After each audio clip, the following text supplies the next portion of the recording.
Сбъдват ли се големите мечти в града на мечтите, ще ни каже Александър, който отново ни е на гости. Здравей! Алекс, здрасти! Здрасти! Приятно е пак! Клипа, който видяхме, си го снимал в едно много скъпо, емблематично място в Ню Йорк. Разкажи ни, какво е това място? Не е ли прекалено скъпо удоволствие това за един българин? По принцип, там се снимат само такива Холивуд продукции с много високи бюджети и, например, наемането на такова място струва над 30 хиляди долара на ден, но когато живееш в Ню Йорк, имаш връзки и се получава и по друг начин. Стигате, какви са тия връзки? Аз някакси не си представям, че толкова лесно можеш да заобиколиш и да не ти вземат едни пари, при положение, че те са спокойно могат да ги вземат от някакви холивудски пари, но не, аз съм Холивуд продукция. Аз съм човек, който иска да прави музика и изкуство. И това е ти пари, но по-скромно. Какво трябва да познаваш шефа на хотела ли? Между другото, това е хотел, в който е снимал сам вкъщи. Този хотел разрешиха ми да кажа, Плаза хотел на Пето авеню. Там е сниман сам вкъщи, Гадспи и други филми са снимани там. Там съм пял, има съм участия, познавам се с менеджерите и по този начин, по този път питах дали мога да снимам един клип и ми разрешиха да снимам както в хотела, така и в един апартамент, който струва скромните 15 милиона долара и освен това също така струва 6 хиляди долара поддръжка на месец. И такива бинец, както се казва. И какво пуснаха те без да ги платиш тия неща? Без да платиш. Винаги за пари питате, минали път бяха питате за пари. Не, просто това наистина... Минали път так говорим за пари. Знаеш ли защо? Защото в България сме толкова бедни, че като скиваме такива апартаменти, си искаме това откъде и то българин да го плати. Не мога да си го обясним как българин ги плаща тия работа. Това е. Добре, ако не ти се говори за пари, справил си се чудесно. Ами справил съм се, да. По някакъв начин справих се. Има една манекенка, това е Шари от Париж, която дойде специално. Тя колко струваш? Тя ми е позната, тя с нея се познава много години. Да. Имаш сега, освен това парче, което върви в момента, ще излиза, ако не е излязло вече, и твое дуетно парче с Андрея. Да. Преди това имаше дует с Десислава. 2 дуета. 2 дуета даже. Колко близък си с тях? Ами с Деси станахме много близки. А с Андрея също се познавам вече малко година някъде. Познаваме се, ходиме по мероприятия, пускаме си линкове, когато съм в Америка, за музика, обсъждаме теми, обсъждаме неща. Общувате си? Общуваме си, да. Те водят ли те насам натам, като си тук, да речем? Ходил ли си по клубовете, в които те пеят? Да, водим се взаимно. Как ти се отразява, този така фолклорен, как да кажа, вече стана? Ами аз както с Деси, така и с Андрея не правя поп-фолк песни. Те са така доста за чужбина ориентирани поп-денс песни на английски. Аз съм свикнал в Ню Йорк така на един по-различен найтлайф, на една по-различна клубна култура. Тук в България така ми е интересно да идвам за малко, но ако живях тук, сигурно нямаше всяка седмица да излизам навън и да се позабавлявам, понеже аз съм свикнал така на по-голямо разнообразие. Не, ако може да се поставиш. Не, абсолютно. То може би е нелепо да те караме да сравняваш нощния живот в Ню Йорк с нощния живот в София. Какъв е нашия нощен живот според тебе? Това знаем, чълготеките, това е типичното. Фърнето на салфетки. Бих казал, че е малко еднотипен. Значи аз искам да кажа, не обичам чалгата, не обичам хип-хопа, не обичам денс музиката, но тук като че ли ако отидеш на чалга клуб, е едно и също, винаги. Ако отидеш, например, на денс клуб, е едно и също. Ако отидеш на ретро, което също тук е много модерно, поради някаква причина, пак е едно и също. Значи ти трябва да избереш какво искаш да слушаш цялата нощ и да слушаш само това нещо. Тук нощен живот е еднообразен като стил, като слушане, и хората са еднакви в клубовете. Има един тип хора, които отиват в определени клубове, докато там наистина, особено в Манхатън. Какво е в Манхатън? Ами там никога не е скучно. Разкажи ни конкретно за последния купон, на който си бил, да речеме, или последното забележително парти, на което си бил. Разкажи ни къде беше, кои бяха и какво се случи, за да си представим. Едно много забележително парти, което беше коледното парти на една така известна компания, която прави пиар. Там бяха, аз съм имах честарим участие 2 години преди, значи по-миналата година на този купон. Този купон сега тази година беше много спонтанен, аз разбрах за него от Фейсбук. Звънах на моите приятели къде се намира. Те ми казаха къде, аз отидох и там бяха много знаменитости. Аманда Лапур, такива нью-йоркски хора от бизнеса важни.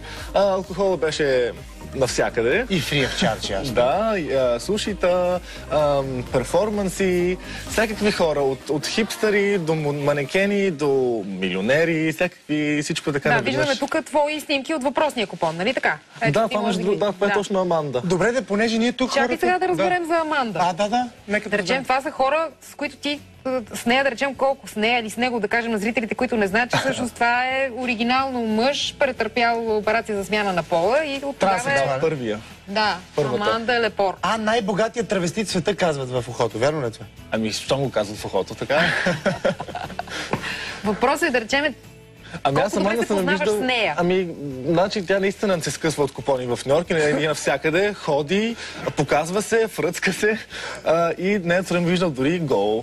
Дори гола, то човек да се обърка. Ами да, и как е гол? Сензация си някаква. Тя на нейния рожден ден обича да се съблича. Така пред всичките, в центъра на вниманието, съблича се, показва се, дефилира. Добре, в този смисъл по-свободно. И хората ръкопляскат. Хората ръкопляскат, тя се върти. Тя е свободна, предполагам, след като в общуването, нали, и това високомерие седи на тия, защото чух богата, тук богатите хора знаеш как се държат като прищипани, там може би не са ли така? Ами там понеже всичко винаги е такъв микс, ти не знаеш кой е богат, кой не е богат и те всичките са ли такива и си приказват един с друг. Кои са хората от този свят, с които ти си станал истински близък? Въобще там за приятелство може ли да се говори? Кармен Електра, тя също много готина. Ами за приятелство сега не може да кажа, че си много дълбок приятел с тези хора, които го вижда само по купони. Аз сама не съм виждал много пъти, но не сме чак близки приятели, но си имаме номерата, например. Йозмит, един изпълнител, който беше тук миналата година. С него вече работихме върху песни, обиколихме света с него, общи участия имахме, той вече наистина е така много близък приятел. И разбирам, че сте били, ето го, да, Йозмит. Разбирам, че сте били заедно в Лас Вегас, където нещо сте си изпатили. Или ти покрай него. Това е история. Къде? Това пък откъде сте го разбрали? Разкажи сега. Това дори вече почти го забравих. Ами, не Йозмит се изпати, понеже Йозмит, нали все пак, ние тук говорим само за трансвестити. Ами нищо в света е такъв шар. Има много приятелки манекенки, но манекенки има и тук. Айде да говорим за травестите тогава. Йозмита травестити, нали, той си е мъж биологически. Бяхме в Лас Вегас и той там се печеше и се печеше без бикини. Обаче, понеже горнище. Без горнище, да. И понеже си мъж все пак. Но хората там го познават от клубовете и там в клубовете Йозмит е една жена с дълга коса, с красиви рокли, както я видяхме.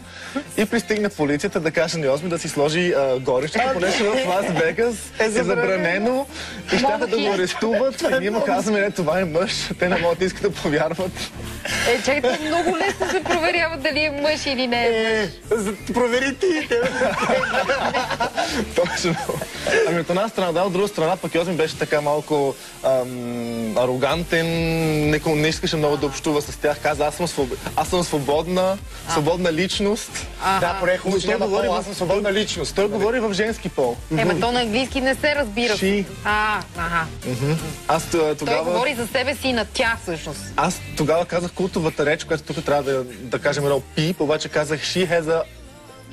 Тя има нещо, което имат мъже. Да. Разберете го. И го казах, и докато го казах, и после всички се изсмяха, и тогава вече разбраха, че наистина става въпрос за мъж. Добре. Доста ексцентрични. Много хретяна, къде да идеш по-често в нашото студио, защото не разкажеш много весели истории. Да те питам за партията, пак ще върна в Нью Йорк. Тук е скучно, наистина еднообразно е и хората се държат. Там как е? Виждам, че хората... Там очевидно всички са свободни, така ли? Никой не е високомерен, преднамерен. Тоест всички са дошли... Там има и другата крайност, естествено. Има тази крайност, която е хората са малко така фейк. Усмихват се, малко са фалшиви, но аз, между другото, особено понеже в Нью Йорк е един такъв микс от Европа, където са малко по-консервативни, или пък LA, където пък другата крайност, където хората са пък прекалено, значи виждате един път и веднага те харесват, веднага ти правят комплименти, колко си готин, колко са чували за теб, нищо не са чували за теб, само нали комплименти. А Нью Йорк е точно за мен златната среда между нали европейската консервативност и американското обичам те. Благодаря ти. Интересен живот живееш. Имаш ли си гадже сега? Не можахме да говорим, то не остана време. С едно изречение трябва да кажеш. Гадже имаш ли си с едно изречение? И да, и не. Не е сериозна връзка. Това е като нито мъж, нито жена, сещам се за Йозмит. Нали, ходи разбери какво значи и да и не. Ами една хубава мацка ми дойде на гости онен ден от Лондон и остана тук няколко дни, но много е трудно човек като пътува и когато е тук, то там. Да се състои с един човек. Много по-зле ще пратиш на дамата. На тази мацка. Да, благодарим.